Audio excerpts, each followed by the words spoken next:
everybody, it's Lizzy Brodie. Welcome back to another episode of the Hustlers Brunch podcast series. I am super excited to be sitting here at the Pig and Sprout, downtown Denver, Colorado. This episode is called Culinary Ambition. So I have a couple really dope people here that we're going to have some good conversation. I have Andy Ganick, who is the owner of the Pig and Sprout and has a crazy story. We've already been talking forever before we started the episode. And Lakiery Shaffer, who is a chef and owner of Lakiery Foods. So, welcome guys. Thanks for being here. Thanks for sitting down. Thanks for having us. Yes, this is great. I know. I appreciate it. So, why don't you both kind of tell a little bit of your backstory for the listeners? I'll let you go first. Ladies first. Okay. Well, I grew up in Wichita, Kansas, the biggest city in Kansas. I originally got into the medical field. Okay. I didn't know that about you. Yeah, I went to school to be a nurse. Studied a lot, pretty much wasted a lot of money because I started working in the field and realized I wasn't happy. Yeah. So I immediately stopped. Yes. Good for you. And I went back to my passion, which was cooking. And I had already been cooking since I was like 8 years old. Right. And that was my thing, like easy bake ovens. Oh, nice. I'm talking about, I had a kitchenette when I was like 4. I was serving food when I was like 6, okay? I was already doing my thing. I love it.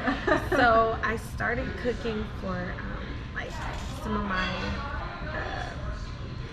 semi-famous friends that were like playing football, basketball. They would have me cook at parties and just at gatherings, and everyone was like, "This food is shit." Like, I'm like, "I know, girl." Okay. All drunk and shit. But then I kind of like sat down and was like, "Hey, maybe I should turn this into a business."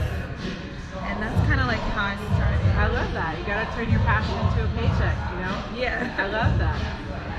All right, Andy, a little bit about your background. I totally stumbled into it. I'm a Boston kid, born and raised, and I was moving out to San Francisco to move in with some friends, and stopped in Vail for a couple of days of skiing, and realized I really loved Vail and the mountain life, and I wanted to stay, and so I figured I needed a job. So my first job there was as a door guy, checking IDs and bouncing people. I didn't have to do too much of that, thank God.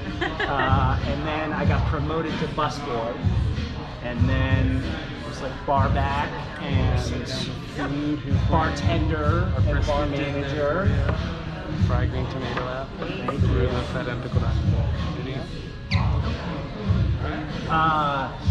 And then it was bartending and managing that I really fell in love with the business. And realized that's what I wanted to do. And at the time I thought I was ready. And then I was chasing the woman who would eventually be my wife down in Philadelphia. Yes. And that's where I learned that I knew nothing. Oh, wow. I learned so much in Philadelphia. Oh, that's great. And I got to work with an Iron Chef, and I got to work for a big restaurant company, and I got to open up a restaurant from scratch. Wow, yeah. I worked on my business plan and took some classes, and then I, hit my wife over the head and dragged her back to Denver, and I opened the Berkshire, my first restaurant. Okay.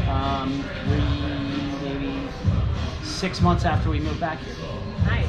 That was in 2007. Wow. And that was in Stapleton. Yes. Cool. And so where we're at, the Pig and Sprout, you said it's been open since 2016? Yep. Cool. This place is amazing.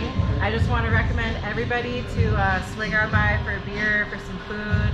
We've already got, I don't even know, fried green tomatoes on the table. This is our smoked brisket dip right here. Smoked brisket. This is what you ordered, right? Yes. You're going to like that one. Oh my gosh, the bread just looks amazing. So the cool thing about the bread is actually they sprinkle a little rice flour on the outside, so give it it some crisps crisp. up, and the crispness holds up after you dunk it, which is something so it doesn't that get we just sort of soggy. stumbled. Exactly. We just Aspiring stumbled across chefs, it. add that to your notes. Yep. Cool. Well, I mean, feel free to just start digging in. This is the Hustlers Brunch, so we I feel eat like I should around get us some here. plates. Yeah, that'd be great. Thank you. That's so crazy. I just discovered rice flour. So Oh, much for better. real? Well, I Thank you discovered so that much. it helps when you fry things, make it more crispy. Oh, okay. And it Good lasts, to the know. crisp lasts.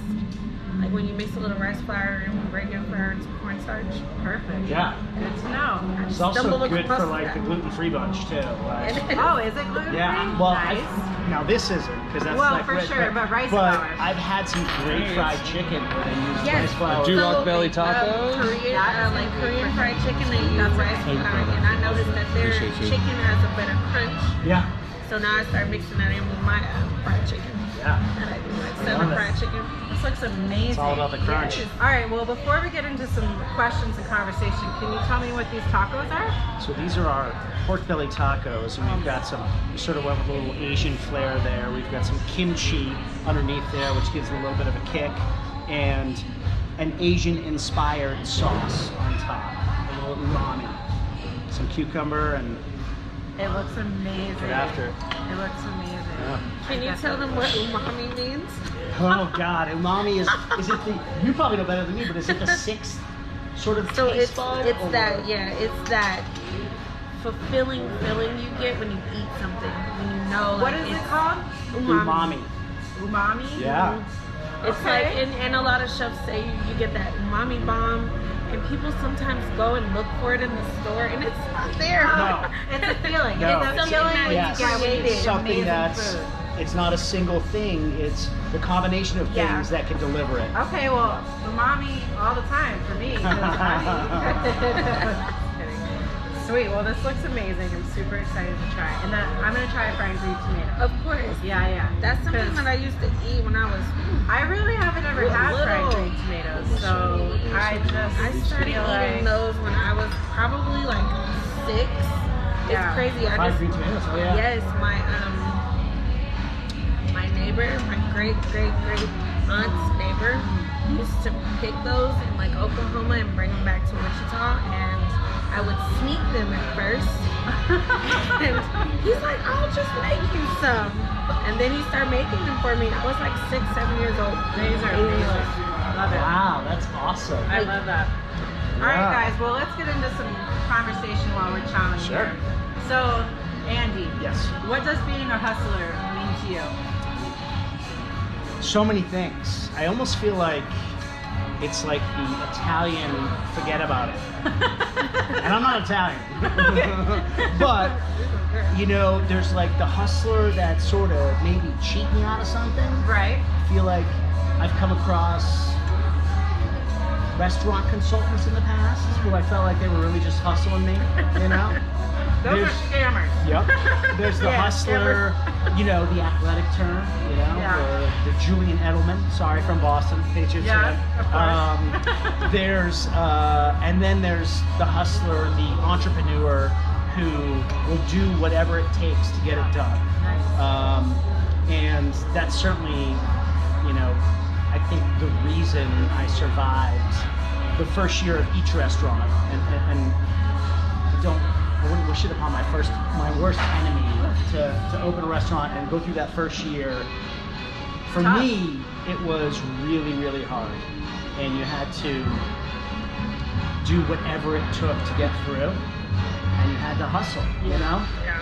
You had to figure out a way to do this, and that all at the same time. I feel like a lot of people, like, because I've worked at some restaurants where if they didn't do well, you know, they had new owners. Like, I think a lot of people are like, oh, like a restaurant, like, this would be such a great idea, but they don't really know, like, how much hard work it takes and how much detail. I mean, if something falls, you got to be there to pick up everything. So, like, just what advice maybe would you give to somebody who was aspiring to open a restaurant, open a chain, or whatever? Like, what would be like, these are the things that you need to have within yourself to be successful? So, number one, I would say go to refrigerator repair school. Because you're going to go through so many refrigerators. There's going to be so many cooling issues along the way. You spend so much money on that. Refrigerator I'm repair. kidding about that mostly, but Hey, it's a thing. just mostly, not all the way. But I was very lucky. I had a bookkeeper named Okay. Donna. Okay. I'll leave it at Donna. Okay. Who was like my guru, my business coach. And she would look at the numbers and know exactly Sure, you Great, can you're just so put them right round. over here. Thank you so much. Would know exactly what was going wrong. And so 6 months into my first restaurant, she turned to me and said, your rent's too high, your labor is too high, your food cost is too high, your bar cost is too high. Okay. Yeah. If you don't fix this within the next 3 months, you are out of money, you will be out of business. Wow. So having a bookkeeper, having somebody Absolutely. tracking- Someone who understands the numbers. Okay. And could tell me 42% food cost is not survivable Right. with what everything else you have going on. Right. You know? And I just like tunnel visioned those numbers and I found a way to fix them. And sure enough, at the end of the first year, I wasn't out of business. I was actually breaking even, which is like, Which is great. yeah, Yeah, of course. losing zero is the biggest victory ever. Not actually even making a penny, but losing zero Yeah, was just such. balancing. Turning the corner on that was Yeah. huge. Wow. What other advice can I give? Don't stop fighting. You know, stand for what you believe in with your concept, but also know that the final word is going to be given by the guests. Yeah. And you know, I had this idea of what the menu at the Berkshire was all about bacon. I was really all about bacon. Okay. And our motto was swine, wine, and a good time. And we had, you know, bacon flights and bacon wrap this and bacon wrap that. And I had this idea that everyone was going to love this no matter what. Right. And the people dictated what they liked and what they didn't like. And I fought it for a while, but then I realized you have to sort of embrace what they like. Yeah. Because then you're actually selling it. And I feel like I knew we were doing great when we had an equal amount of complaints of there's too much bacon on the menu and there's not enough bacon on the menu. Like that's when I knew we were like hitting our stride. Yeah. No, I like that. I mean, I think that customer relations and the feedback matters. I mean, these are the people who are coming in and spending money. It can't just be what you want, right? You know, you got to give people what they want too. You know, I know you as a chef have done a lot of like trial things. Yes. I'll be wanting to do what I want to do, and I think it's great. It looks amazing, but then, you know, it just depends on demographics, people's taste buds. Yep. They might look at this, yes, it looks pretty, but does it taste good? Right. Or what is it? So I had to kind of like come down, not dumb down my creativity, but be a little more creative and appeal to everyone's needs. Yep. I love that. Sometimes they just don't get it.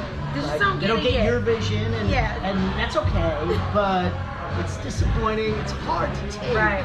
You have to develop Shot a little to bit your- of callous, Yeah. right? Okay, it's okay if they don't like it, and I'm gonna You find might something have to do to, right. you might have to make things a little more simple, but eventually maybe they'll catch on after they start eating some of your other, you know, more simpler things. Yeah, I think that like at least like, you know, my brother is a chef, and like a lot of times like I think that he'll go, he's just catering, this private dinners and stuff, and he'll do simple things, but I think that as you continue to cook for somebody, then they start to open up to Yeah, they're whatever like, they "Let me know. try yeah, that." like sure, what do you like? Because my brother is the only person who I've ever been like, whatever you want to feed me, I'll eat. So through him, you've tried things that I would never. I don't really eat fish, but I had potato crusted halibut, and I had caviar, and I had duck. You know, like I mean, but just things that's like once you really know a trust chef them is 'cause good, you've been- yeah, you're like, you I'll really eat whatever you send Well, me. that's like the dream, though, right? Is the customer that is okay with getting outside their comfort Yeah. zone. Yes, Totally. that is the dream. Like Totally. letting us play with your palate. Yeah. I love that. Well, look, Lakiery, what does that being a hustler mean to you? Well, I would say that being a hustler would be someone that has a goal in mind and is willing to put aside some self-gratification to complete that goal. Yeah. Meaning sleepless nights, maybe switching up friends, doing some odd jobs to get to where you I love need that. to be. Really good point. A really good point. I think a lot of people, you know, they want to achieve something, but they don't realize that have to adjust a lot of things in your life sometimes. And Oh it my could be your gosh. friends. I mean, your Yeah. circle of friends, the people you're around. I mean, are they supportive? Are they inspiring you? Are they motivating you, or not, I mean, are you going to go hang out with a friend who gets hammered and gets in fights, Right. and then you got to bail them out in the drunk tank? It really takes like some blood. Like I never realized when people say blood, sweat, and tears and opening up a business and staying afloat for the first year. Right. Jesus It's Christ. the worst. Without falling, like that is crazy. Oh no, you fall. You just gotta get back You up. just gotta Get get back back up. Yeah. Yep. So I see why a lot of businesses don't succeed. Yep. That's because that first year you really are hustling. Like you are really hustling the whole year. And I think keeping your mindset, strong, because, I think people it's easy to get discouraged, if things are hard. It's easy, you have this grand idea. right. If it's And not you're ready to take it on. instant. Yeah. But you got keeping your mindset, strong and focused and then positive, really, I think makes a big difference, and that's the energy, I think, as an owner, as a chef, if you have staff working for you, like, people are going to feed off your energy, so if you're going to own a restaurant, run a staff, run a kitchen, you really got to keep that mindset, stay positive so that everybody And that else. facade. Yeah, No matter what you're feeling in here, Right, for sure. A lot of the time I say to my managers, you can't let the guests behind the curtain. We may be racing up here, Right, absolutely. but we've got to appear calm for our staff and for the guests' sake. And it could be a disaster back there. Yeah. But if we could pull it off out here on the Don't ever- stage, right. no one ever knows. That's we the did biggest it. thing. That's the And then we biggest can thing. always clean up what happened Yep. back there. Right. As a server Big myself, shit show and back I've there. worked in restaurants since I actually started as a dishwasher at Pilgrim Pines, Swansea, New Hampshire. It's like a camp, camp retreat place, and it was breakfast, lunch, and dinner. And I was 15 and I did dishes, and then I was a hostess, and then I was a server, and all the things. So it was like 20 years of doing this. But Yeah. the one thing that I've learned is to not let them see you sweat. Like if your customers see you and feel your energy, that you're behind, that you can't handle it, that you're nervous, that you're lost or whatever, the whole experience just goes down the drain for them, So like, this is just kind of funny too. I just have to throw this out there. My boyfriend and daughter and I went to breakfast yesterday to the Delectable Egg. It was amazing. I've Really? never been there. Yeah, it's over. We went to off 120th. And, we go up to the door, and the lady comes out, and she says, sorry guys, it's going to be like 5 more minutes. We're just having like a little power outage. We're fixing it 5 minutes. Like, cool, no problem. Well, we go back in, and we're like, oh, okay, like, I see someone's sitting. So we go back in, and there must have been maybe like 6 tables sat. Within 15 minutes, that place was full, and she was the only server on the floor. And you know what? She was amazing. She did not even break sweat. It was Like, the same woman that greeted same you woman. at the door and said, Same give us a woman. minute. I think they had so a she host. was doing everything. They had a host, Yeah. a server, and like a couple cooks back there. And I mean, it was just, I love that. I respect that. You know what I mean? Like it's just important, because it is not easy. It is hard, but if you can maintain your mental and maintain your emotions and like still have a good time with your guests and give them an experience, like, everyone's going to be happy. Yeah. You're going to make money. The second they see you going crazy, they're not going to feel crazy too. They're not going to be happy. So If you put the show on, it's Yeah. all about the show. exactly. So like, who are your inspirations? Like, I know you have some chefs you're inspired by. I am a documentary freak. I can watch documentaries all day, all night, and I love chef stories. Before I got into this, I didn't realize how passionate and how heartfelt some of these stories are. People don't give chefs enough credit. Like, you don't know, these people have been through some stuff, like, and they are able to put these things out, these emotions out on a plate. I love that. So I really like, her name is Chef Gabriella Hamilton. Okay. She owns Prune in New York. She also has a Michelin star. I was able to meet with her, sit down and talk with her. She's so nice.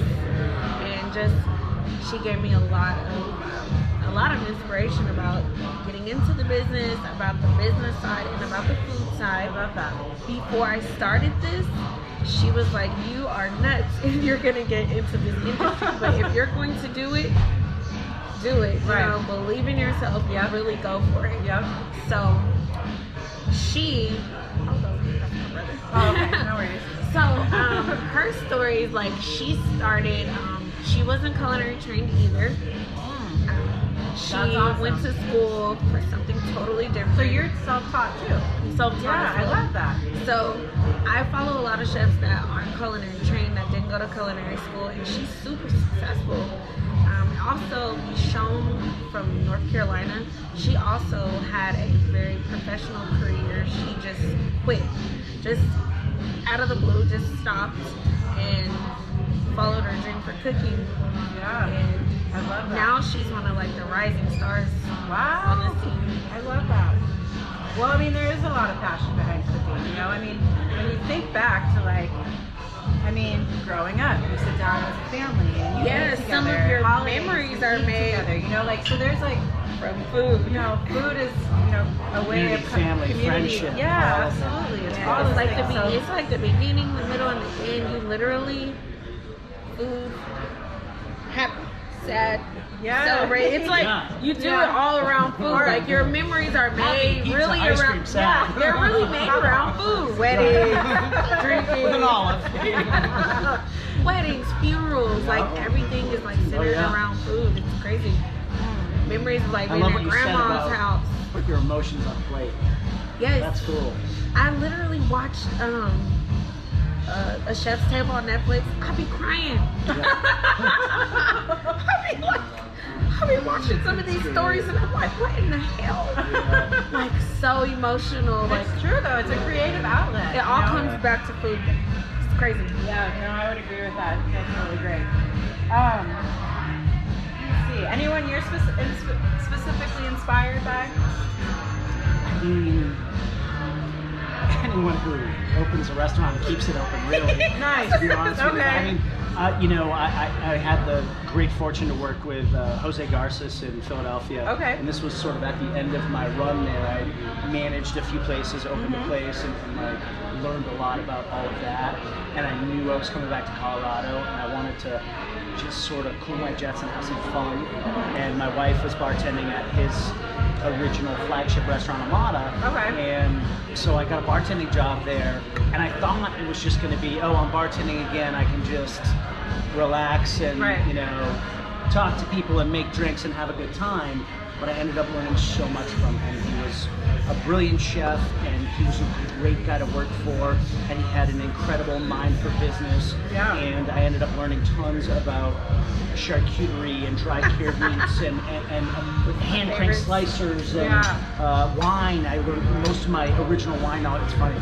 The Berkshire's got nothing to do with, you know, Spain, but my entire first wine list was Spanish wines because that's what I learned at Amada. Right. And I mean, just it's what knew you how to. do. Yeah, exactly. That's really cool. And then, you know, I would say in Denver here, we have some incredible, inspirational people. The Schlegel brothers who did Snooze, and you know, Adam's doing Shook now.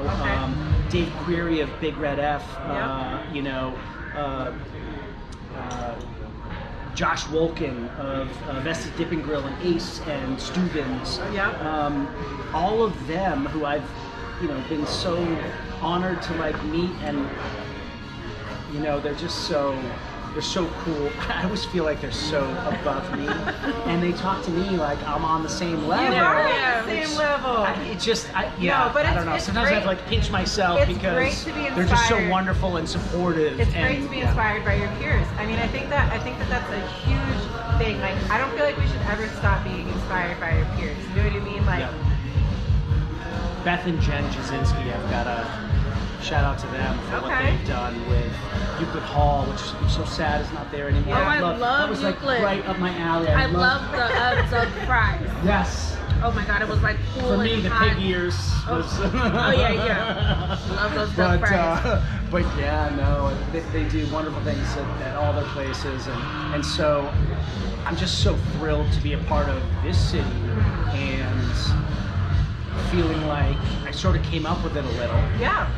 Because you've been here since 2007. 2007 is when I opened the Berkshire, and it's been wonderful to be a part of watching this city grow.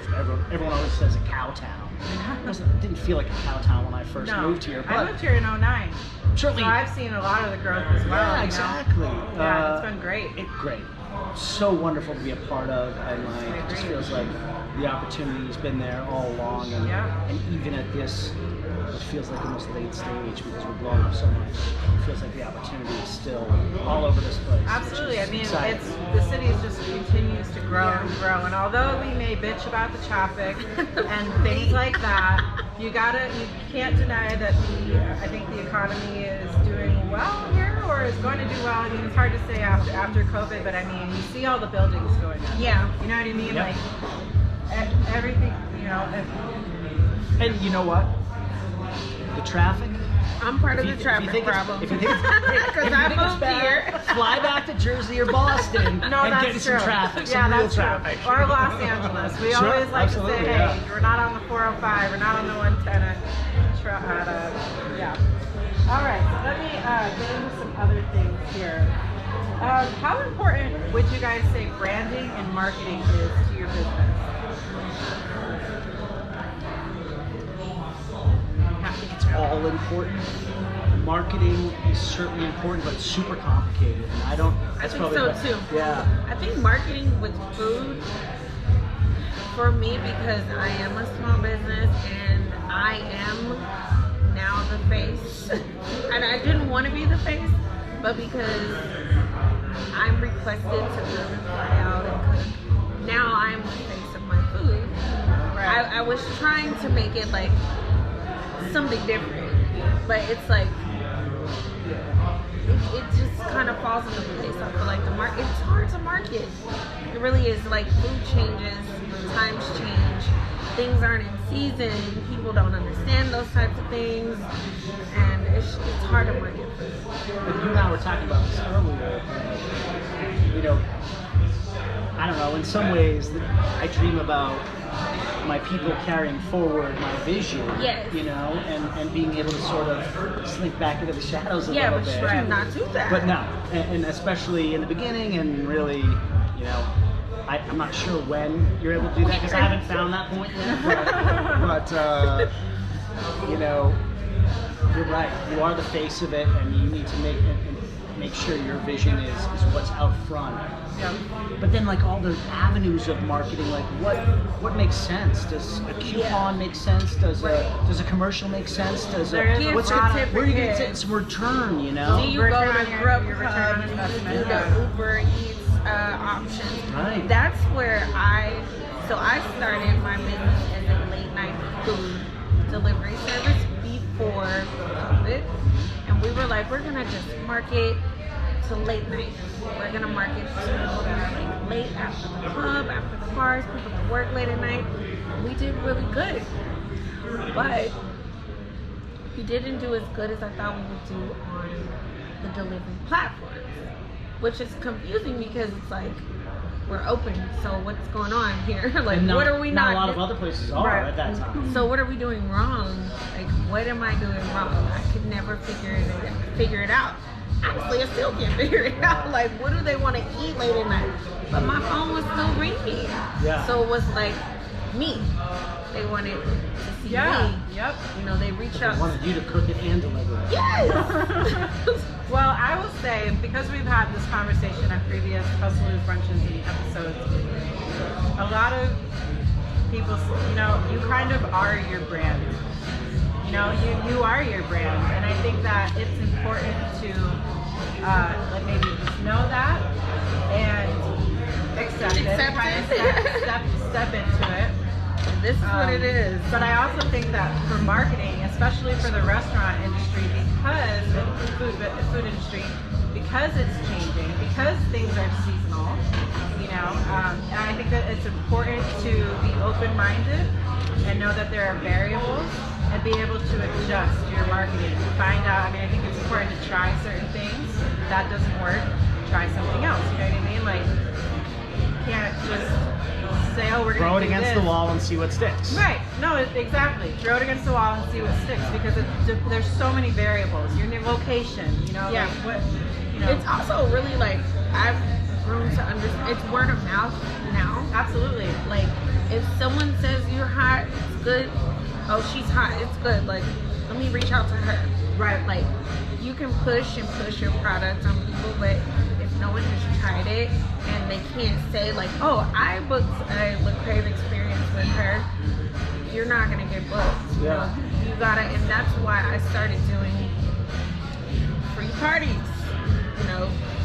Free deliveries. It is a form of marketing though too. I think a lot of times when you're kind of struggling, or like in the beginning, like for myself as Lizzy Brodie, as a personality, as a person in the community, I did a lot of things for free.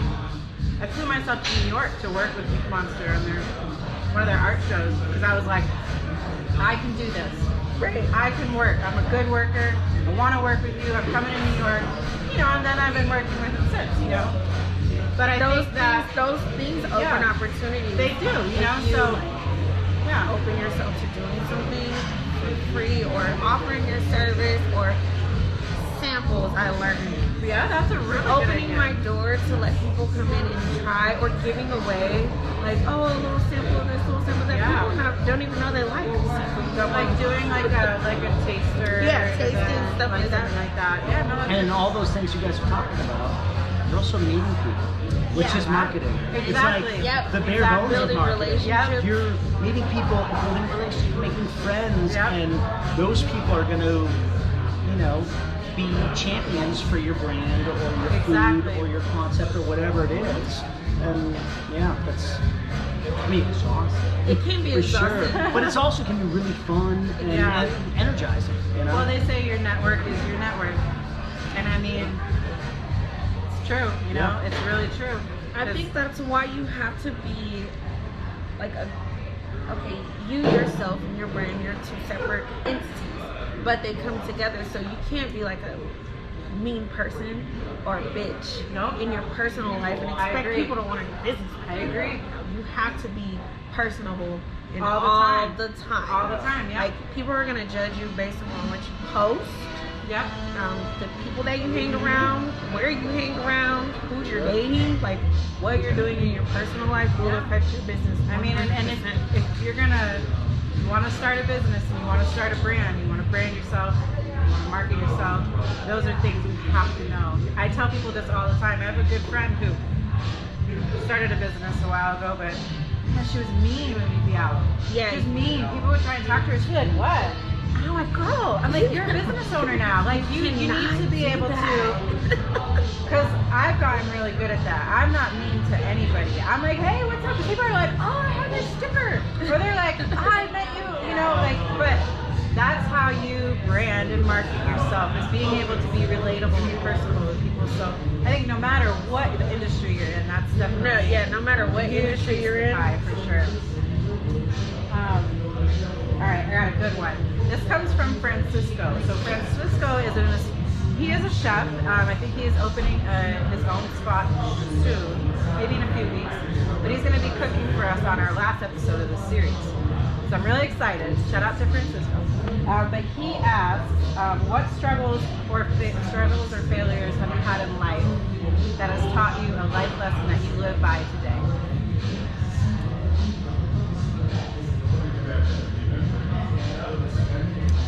well, Good one. And these fries are amazing. they are. I would say I struggled with not being open to learning new things from people that I felt like maybe were underneath me. And I fell on my ass recently during an event, and I thought I had my shit together. And I realized you don't know everything. And maybe taking some advice from everyone instead of like limiting who you listen to. You never know how it can help you in your aspects of your career, your business, and your personal life. And now I listen to everybody. That's awesome. I take advice from everyone, Humility. from everything. That's great. I think that's super important. I couldn't agree more, and I actually preach that to my managers, that we'll all learn from each other, and that we're going to learn something from the dishwasher and the busboy and the bartender and the general manager and everyone. Right. And I learned great things from, I remember being the general manager in one of the restaurants in Philadelphia and learning so much from this one busboy named Dom. You're out there, Dom. Shout out to Dom in Philly. I remember you, buddy. And I was so appreciative. This kid was actually the only human being I told I was going to propose to my wife before I proposed to her. Wow, I love that. And like with the connection, Yeah. and that's what I love about the restaurant business, the connections that you make, like the real intimate family type connections Yeah. you make with the Definitely. people that you're in the battle with, you know? You know, humility, I don't know, opening that first restaurant and seeing myself, it wasn't gonna work. We were gonna fail and I was gonna lose everything that I had put into it. And I was fortunate enough that we owned a house at the time, but I borrowed all the money I could against the house. Wow. And I was very fortunate that I had parents who actually lent me some money too. And Yeah. I just barely was able to make it work. And when I thought, some of the best advice I got was from a friend of mine who, when I was at my darkest point, and I was like, it's not gonna work, man. I can't do this. He's like, listen, Ganick. Most people call my wife calls me Ganick. It's my last name. Okay. He goes, listen, Ganick. Right now, you're swimming in a lake of shit. Yeah. But he's like, you know what?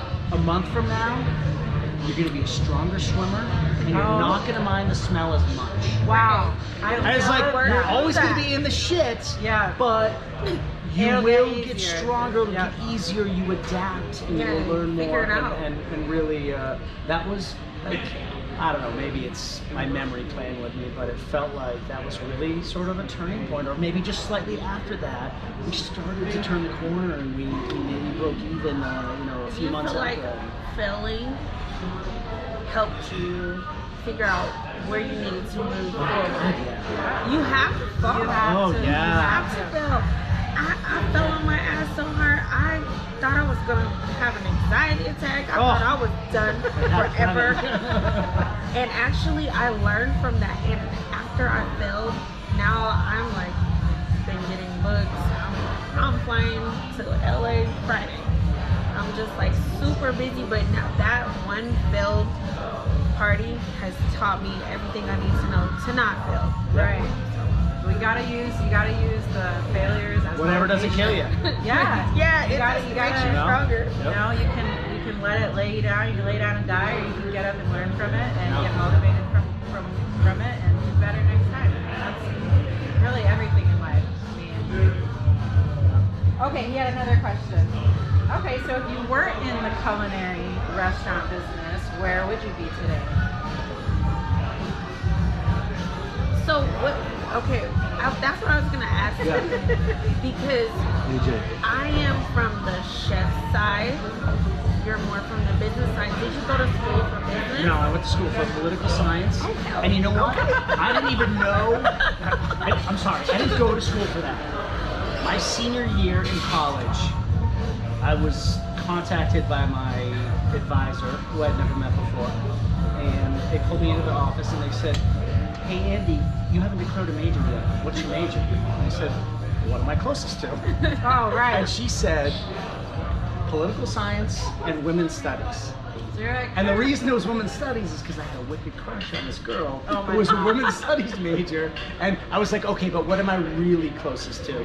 And she said, political science. And I said, okay, I'm a political science major. Okay. I don't know why, Right. you know? sure, why not? And then, again, But that's just like two different career paths. So you initially, but I had no draw towards, I didn't know what I wanted to do in college, you know? Truthfully, I shouldn't have, I don't know, maybe I should have taken a year off or whatever. you figured it. I mean, that's not an uncommon story at all.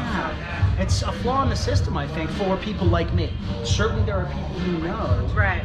but I don't know, maybe the fact that I like my job during college was working in a sub shop, maybe I You should like- have so you taken like- a hint from that. you like I love that. food.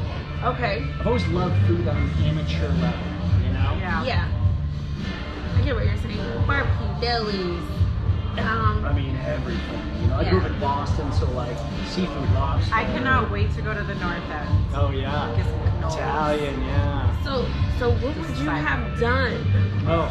Like if you didn't do food, knowing that deep down inside you really liked food, but you spent all this money to go to school for something you probably Right. didn't even know what to get a job in. What would I have done? Work in a circus.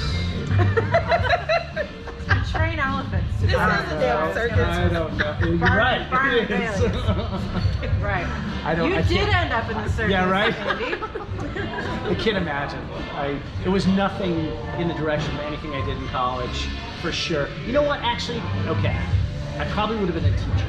Really? That's Yes. cool. I could see you being a teacher.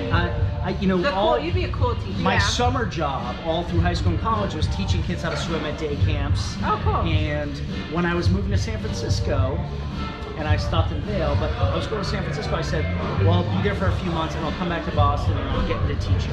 And I was like the idea of summers off. It was kind of fun, right? Yeah. And so maybe it would have been teaching. Right. If That's anything cool. else. That's really cool. And obviously, as a manager, as a chef, as a restaurateur, there's obviously a lot of teaching involved too. Yeah. Yes. No, that's really cool. I like that. And do you think that you would still be in nursing? Absolutely not. I would have been miserable. Miserable. So I think because I dabbled a little bit in the music industry. Oh my nice. God! Hold the phone. I forgot. Lakiery So can I sing. sing. And she Oh. can sing. I can sing. So I've been singing since I was, as long as I've been cooking. So like 8. I used to sing in the choir. She's amazing. Sunshine Band. Are we going to karaoke after this or what? We can. Where's karaoke? Oh my God. So I For real. sing. So I probably would have went in the direction of music. I wanted to go to Juilliard. It was just something like my family couldn't afford. So and my mom didn't believe like that was a job. So I followed behind my family's path, which was medical field. It doesn't Wasn't suck. you? It just It just wasn't wasn't for you. me. Like Yeah. it just wasn't for me. And I still keep up with my licensing. Oh, really? Yes. That's good. I mean, I think it's great to have I something. just have it, just Just like a backbone. just in case this restaurant thing, this food thing don't work. I actually have a cut on my finger I wanted to look at after Oh, this, okay? perfect. Okay. Perfect. All right. So this is going to be our last question. Favorite book and why? I always ask this question. Okay, so I just got done Yes, reading okay. Don't Eat the Marshmallow Yet. Have you guys ever heard of that? No. It is amazing. Okay. Let me write this down. Don't eat your marshmallows yet. Okay. And it is a motivational success book. It's only 95 pages, but I can't really tell you without spilling the beans about the marshmallows, but it's taught me that in order to be successful, you have to do what unsuccessful people don't like to do. Right. So you have to really like shit, whatever they Plunge the toilet. Yes. you gotta do those things that people that aren't successful don't like to do. And in order to figure that out, you have to get next to a successful person and start talking to them, and they'll show you that you shouldn't be eating your marshmallows. Ah, I love that. No, I love that. Such a Adding good that to book. the list. And you know what? For me, only 95 pages. That's right. Right, up my alley. perfect. Yeah. Perfect. That's something I might 95 be able to pages? do. Do audio. Like Audio, let it listen. I lose my Good. concentration. Such a good book. I'm not sure I can. I mean, it's like for business or careers. I mean, you know, Kitchen Confidential originally was inspiring, or Setting the Table by Danny Meyer.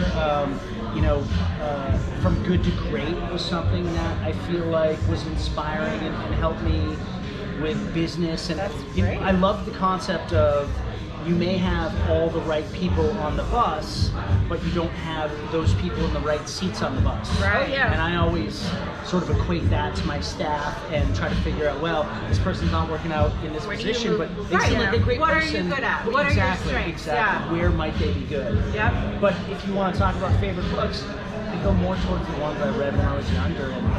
R.L. Stein. That's what I was gonna go to. Like I am a Goosebumps. Yeah. Salem Witch Trials.